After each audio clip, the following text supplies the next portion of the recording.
దేశం మీద జరిగిన దాడి. కానీ మన దేశం చివరిలో జమ్మూ కాశ్మీర్. ఈ మధ్య కాలంలో మోడీ గారు ఇక్కడ శాంతి భద్రతలు చాలా బ్రహ్మాండంగా ఉన్నాయి అని ప్రజలను నమ్మించడానికి అక్కడ అడ్వర్టైజ్మెంట్స్ కూడా మోడీ గారే స్వయంగా టూరిజం చేస్తున్నట్టుగా ఒక క్యాంపెయిన్ లాగా నడిపితే టూరిస్టులు వెళ్లే పరిస్థితికి ఇప్పుడు జమ్మూ అండ్ కాశ్మీర్ చేరింది. మరి అలాంటి ప్రాంతంలో సెక్యూరిటీ ఎలా ఉండాలి? కానీ సెక్యూరిటీ ఎలా ఉంది? దీన్ని సెక్యూరిటీ బ్రీచ్ అనక మరి ఏమనాలి? సెక్యూరిటీ ల్యాబ్స్ అనక మరి దీన్ని ఏమనాలి? నిఘా వ్యవస్థ అక్కడ లేనే లేదు. ఒక కన్ను వేసి ఉంచే వాళ్ళు అక్కడ లేనే లేరు. ప్రొటెక్షన్ కోసం ఉండాల్సిన సెక్యూరిటీ కూడా లేరు. దీన్ని ఏమనాలి? దీన్ని సెక్యూరిటీ ల్యాబ్స్ అనక, సెక్యూరిటీ ఫెయిలియర్ అనక దీన్ని ఏమనాలి? మరి దీనికి కారణం ఎవరు? ఉగ్రవాదాన్ని కంట్రోల్ చేయాల్సిన బాధ్యత ప్రధానమంత్రికి, హోంమంత్రికి, అమిత్ షా గారికి లేదా? మేము చౌకీదార్ అని చెప్పుకుంటున్న బీజేపీ పార్టీ మరి ఈ రోజు దేశానికి చేసింది ఏమిటి? ఈ రోజు ఇంతమంది అక్కడ చనిపోయారు అంటే దానికి కారణం బీజేపీ ప్రభుత్వం కాదా? సెంట్రల్ గవర్నమెంట్ కాదా? మోడీ గారు కాదా? అమిత్ షా గారు కాదా?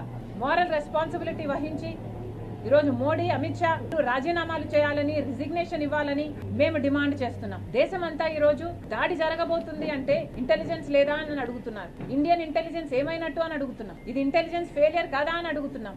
దేశ భద్రత కోసం పని చేయాల్సిన ఇండియన్ ఇంటెలిజెన్స్ దేనికోసం పనిచేస్తుంది? దేనికోసం వాడుకుంటున్నారు మోడీ గారు? ఈ రోజు ఇండియన్ ఇంటెలిజెన్స్ అంతా బీజేపీ గవర్నమెంట్ కు వ్యతిరేకంగా ఉన్న వాళ్ళ మీద ప్రయోగిస్తున్నారు. వాళ్ళ గొంతులు అణచివేయడానికి, అపోజిషన్ పార్టీస్ ని ఏం చేస్తున్నారు అని వాళ్ళని ట్రాక్ చేయడానికి, లేదా క్రిస్టియన్ మైనారిటీలకు గానీ, ముస్లిం మైనారిటీలను గానీ వాళ్ళని అణిచివేయడానికి, దళితులను అణిచివేయడానికి బీజేపీకి ఎక్కడ అపోజిషన్ ఉంటే దానికి సంబంధించిన ఇంటెలిజెన్స్ ఇవ్వడానికే ఈ రోజు ఇండియన్ ఇంటెలిజెన్స్ పనిచేస్తున్నట్టు లేదా? ఇంత ఘోరంగా ఇంటెలిజెన్స్ లో విఫలమయ్యారు, సెక్యూరిటీ విధించడంలో విఫలమయ్యారు అంటే వీళ్ళంతా ఇంకా అధికారంలో ఉండాలా? మేము చౌకీదారులు అని చెప్పుకుంటున్నారే, మరి ఏమైంది మీ పనితనం అంతా?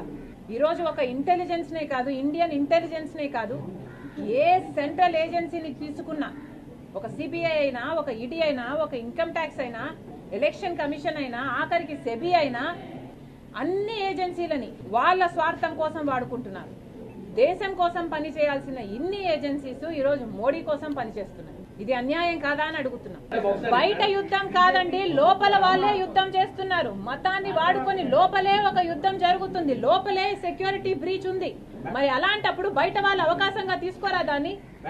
మోడీ గారు ప్రధానమంత్రిగా ఏం చేయాలి? మోడీ గారు ప్రధానమంత్రిగా నిలబడి అన్ని మతాలు ఒకటే, ఈ రాజ్యాంగం మన రాజ్యాంగం, దీనికి మేము కట్టుబడి ఉన్నాం, ఇన్ని మతాలు, ఇన్ని భాషలు, ఇన్ని ప్రాంతాలు, ఇన్ని కులాలు ఉన్న భారతదేశం మనది అని చెప్పాల్సిన మోడీ గారు ఒక పక్కేమో మణిపూర్ లో క్రైస్తవులను చంపిస్తాడు, ఇంకో పక్కేమో ముస్లింల వక్ఫ్ బోర్డు తెచ్చి వాళ్ళని అణిచివేయడానికి చూస్తారు.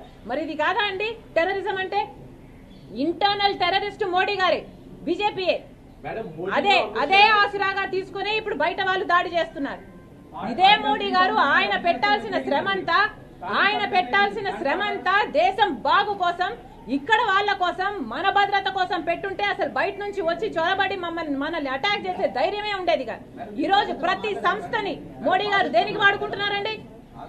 ఈ రోజు ప్రతి సంస్థని, ఒక ఇంటెలిజెన్స్ అయితేనేమి, ఒక సిబిఐ అయితేనేమి, ఒక ఈడీ అయితేనేమి, ఆఖరికి సెబీ, ఎలక్షన్ కమిషన్, ప్రతి ఒక్కరిని మోడీ గారు స్వయంగా తన స్వార్థం కోసం వాడుకుంటున్నారు. కాబట్టే ఈ రోజు దాడి జరిగింది. మళ్ళీ డిమాండ్ చేస్తున్నాం, మోడీ గారు, అమిత్ షా గారు రాజీనామాలు చేయాలి. ఇది ముమ్మాటికి సెంట్రల్ గవర్నమెంట్ ఫెయిలియరే.